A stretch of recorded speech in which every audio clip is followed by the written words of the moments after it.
Welcome to the Trees and Lines podcast, where we discuss fresh perspectives on utility vegetation management with your hosts, Phil and Tej. Don't forget to follow along on LinkedIn for the latest news.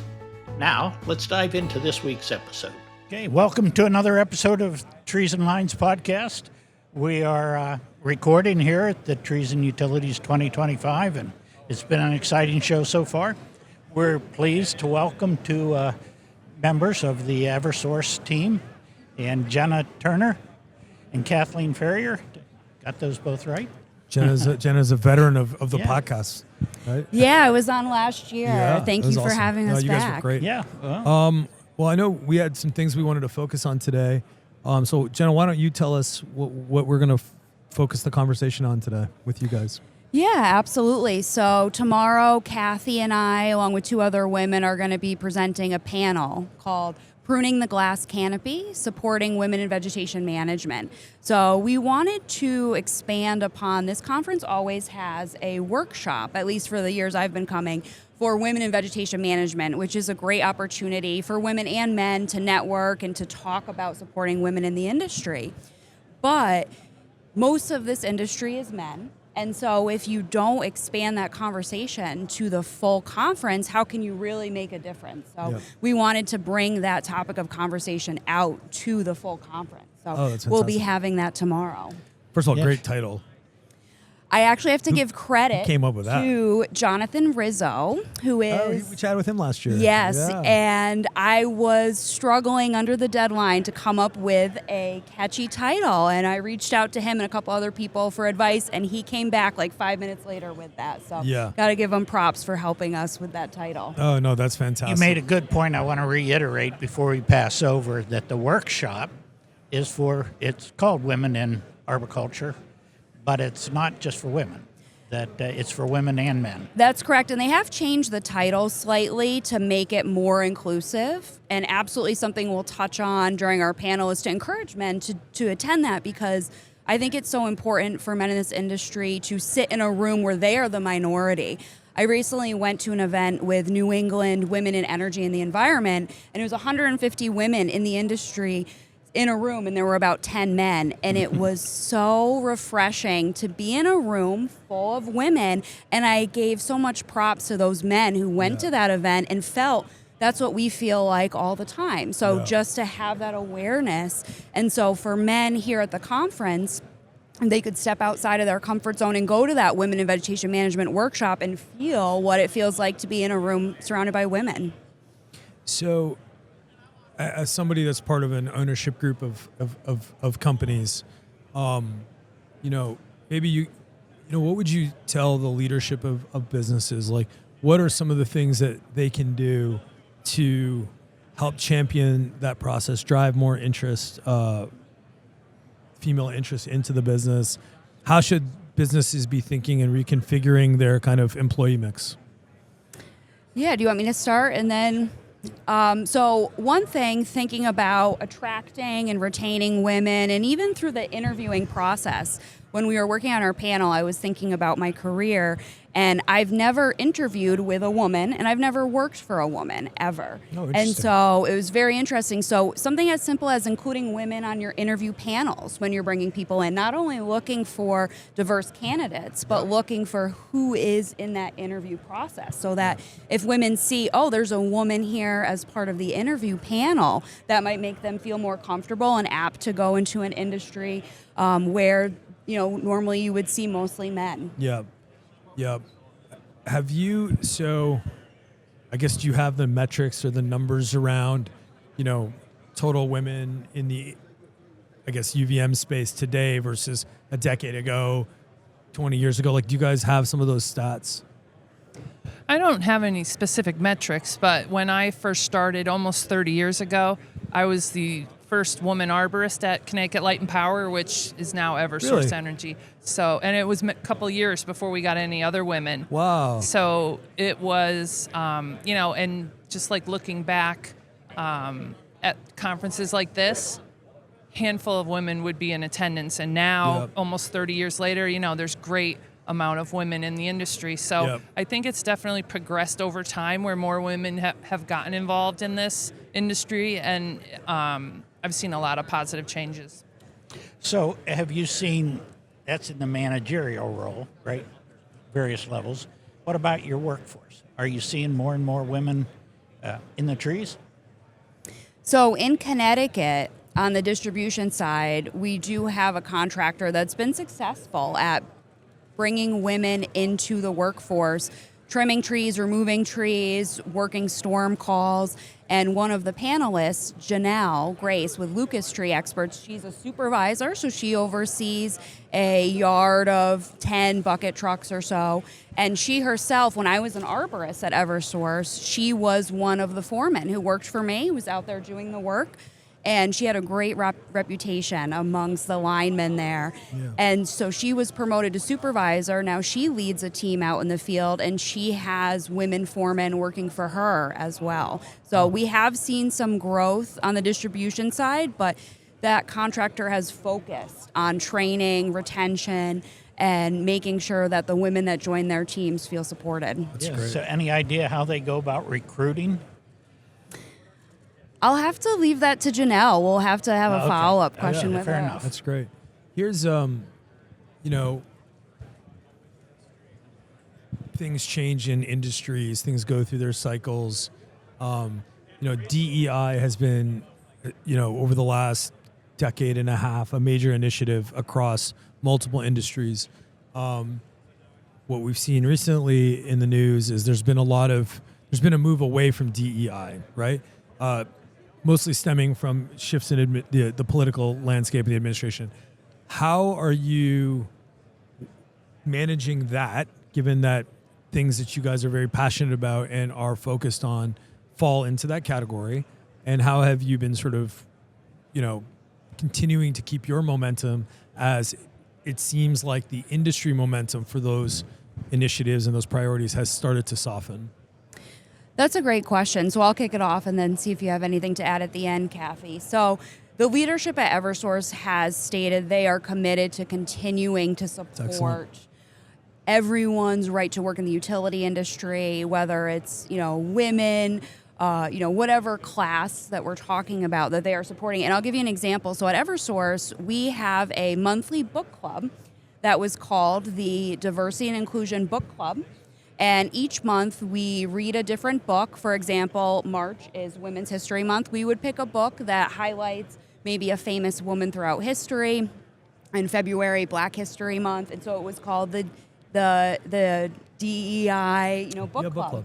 And they're continuing that book club, but now it's called the Multicultural Book Club. Right. So they're still continuing. They might be rebranding things, but they're still supported to that. And then at the end, it's really about the people that we work with our managers, with the contractors that we work with are still committed to seeing more women in the industry and supporting us. So, Kathy, if you have anything to add to that. Yeah, I actually just hired a woman onto my transmission team at Eversource. So, we're looking for the person who's the best fit for the job. And if that's a woman, great. And I think a lot of our contractors, we have a woman supervisor with one of the contractors on transmission. So there's definitely more women involved, which is great.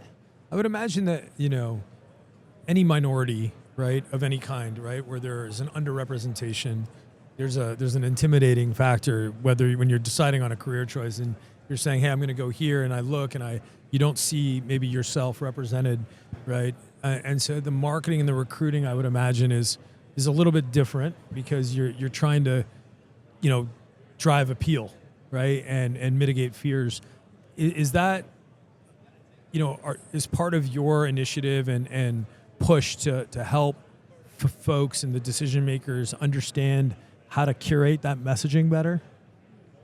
Well, Jenna, I recently did a talk at University of Connecticut to a group of students for an introduction to arboriculture class.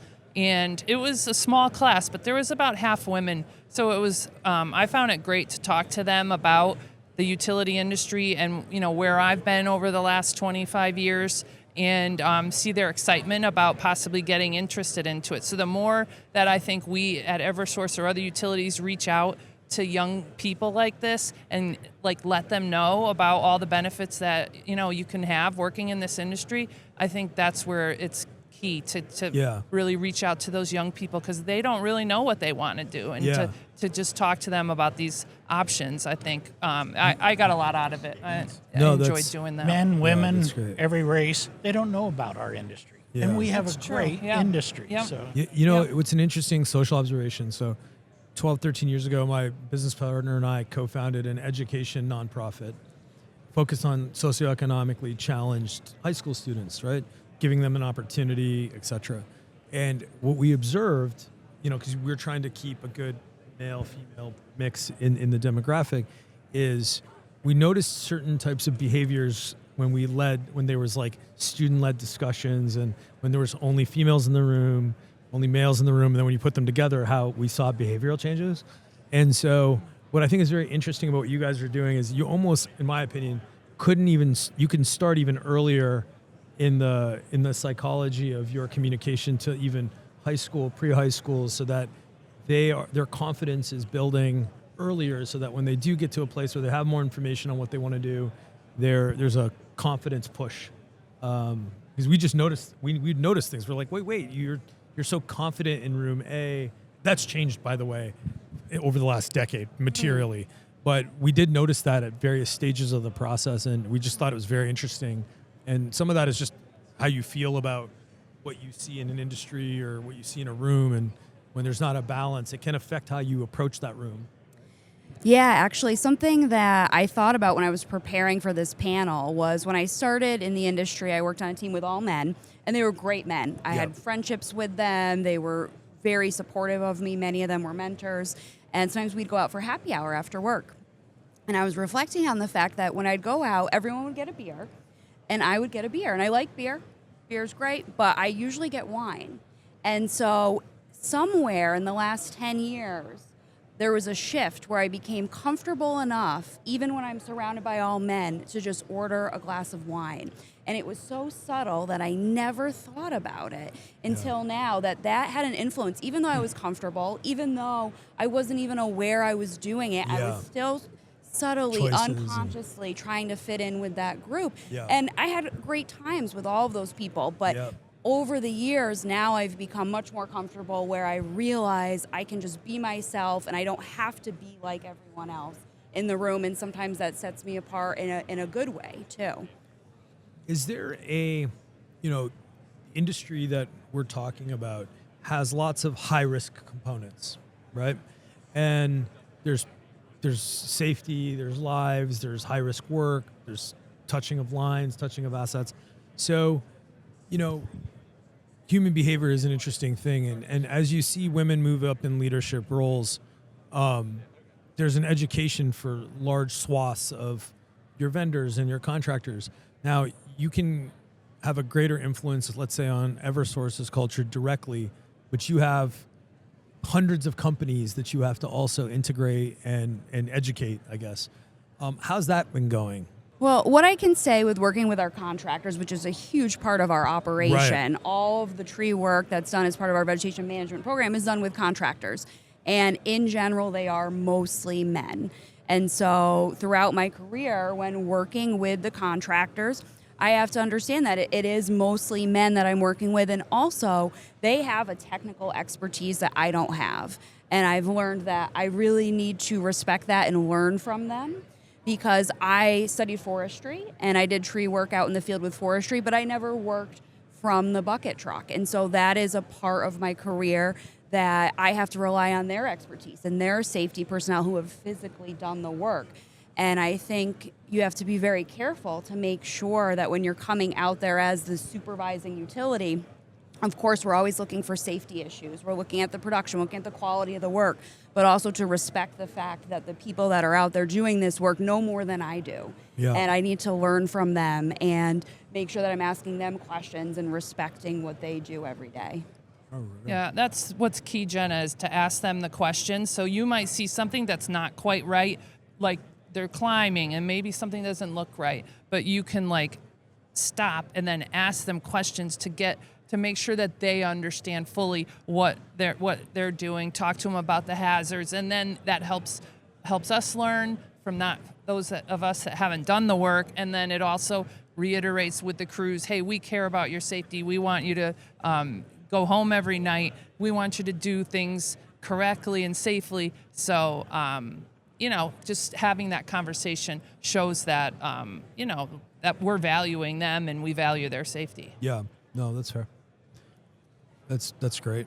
The what you guys are doing is fantastic. I know this forum is really great. I feel like this conference, they do the workshop and they've prioritized women in the industry, and I think that's a great collaboration for you guys as well, because you've got all this attention in one spot.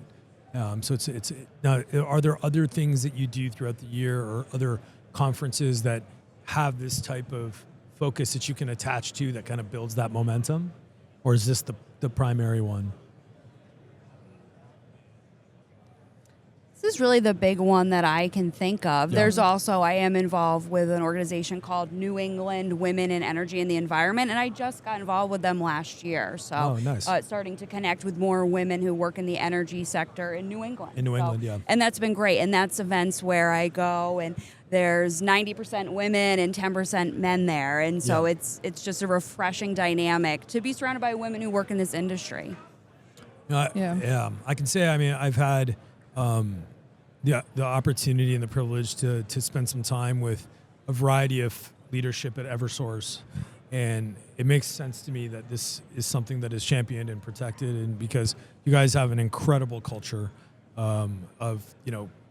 it's a very employee-centric experience, and I think they do a great job of allowing folks to build these types of initiatives and protect the interests of everyone involved. So congratulations to you guys on the success that you're having, continued success. Thanks for taking some time and sharing some of where you guys are. We'll have to keep doing this podcast every year and keep measuring and seeing the impact and stuff. But it's great. Love what you guys are doing. Absolutely. Thank you. We'd love to be back whenever you'll have us. Of course. Now you're a regular. So. Yeah.